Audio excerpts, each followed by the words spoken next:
translate for everybody what Marc just said is this. Howie Roseman had a fantastic offseason, so much so that I couldn't even believe that AJ was going to be here. I can't believe that AJ Brown is a Philadelphia Eagle. And then all of a sudden, Miles Sanders opened up his big fat mouth. And then there was some stupid training report from Derek Gunn, which is, by the way, I'm not discrediting Derek Gunn at all. I think he's 100% purebred. Somebody does not believe in Jalen Hurts, 100%. But then that got into Marc's head. And now, because we are there, we have arrived at cautiously optimistic. You see how this works? Yeah, okay. It's like, yeah. Your ability to translate, I think my wife might need you to come over and like facilitate any type of disagreement that we have so that you can actually say what I mean. And it doesn't just come out like, rah, rah, rah, rah. Anyway.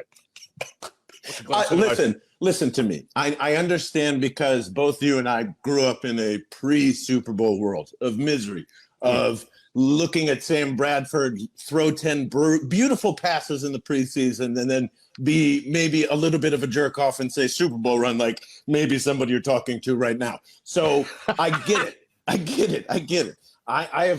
But this is post Super Bowl. We can't do anything. It is. We should be wearing the biggest armor ready to go into battle with this group because I think that's what we're headed towards. And yeah, whatever. Everybody says Homer and hype and it's July at this. But listen, I've been a Jalen Hurts fan forever. And I like yelling at him to get better because that's what he likes. And I'm going to give it to him even more this year because he has every single weapon outside of Miles Sanders. We'll get into that later. Just like to be a great passer this year. So there should be steps taken forward. You worked with Tom House, all the dumb offseason stuff. I'm sure there's going to be 1,000 guys that came into the best shape of their life, and like everybody's doing great at OTA and whatever it is. So show it. Let's go and see it, and you are going to see a beautifully put together football team with a defense that we have no idea what it's going to do, but it's going to be fast and it's going to be aggressive and it's going to be awesome. Get on board. Let's go. Well, see, here's what happens because I'll walk you through the stage real quick. It's the cautiously optimistic stuff because, like, deep down, I'm like, oh, my God, this team's totally going to win the division. And then I'm like, well, let's just pump the brakes there, pom-pom boy. And then by, like, preseason game 2, I'm like, Super Bowl! Go to see you on Broad Street. We're getting another parade. See you at the Art Museum. Like, that's just kind of the way I go. But in all seriousness, I am one thing I'm not cautiously optimistic about, in like, when I break it down to just, like, the most purest form here, I believe in Jalen Hurts.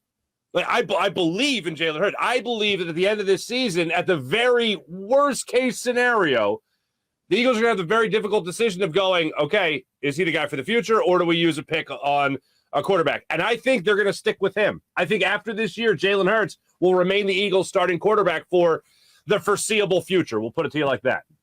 Okay, I like that. That's not like, see, this is where everybody I think is hedging, and I said this I think from the offseason. It's hilarious that like I just think it's true. However you felt about Jalen Hurts after that Tampa Bay game, your mind has not changed. However you felt since then, and that's what I think is holding up the cautious part of your optimism is just the quarterback. Mostly here, right? I mean, they seem to give every Eagles fan what they wanted on the defensive side of the ball, draft-wise, unless you're my co-host Vince Quinn and are still really upset that they didn't get Kyle Hamilton and really love Notre Dame or whatever is crying about in his cereal. Like, it's just they gave you what you wanted. They gave you your wish list. Like, you couldn't have planned anything better. So it's just about executing all this stuff, right? And the one thing that's confusing to me is we're constantly focused on the quarterback and not – I'll say both head coaches because that's how they clarify. Between Gannon and between Nick Sirianni, I don't know. Like, their theories seem great. They seem like excellent teachers. But who cares? Andy Reid is still kicking your ass probably up and down on a game day, which I don't think we'd ever say in our lifetime. But, like, there's still a ways to go there, too. I don't know. What does Nick Sirianni run, Marc?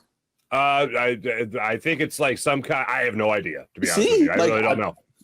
Other than running on Stoutland and be like, hey, can you go run the football with this badass offensive line? Sure, no problem. But I don't know what they're doing. And Jonathan Gannon revamped the defense in the second year of his defense. I think it's interesting. I think it's aggressive. And I think the schedule lines up for A Super Bowl run. Oh my God! To hell with caution. Exactly. Say what you feel with feelings. Let it out.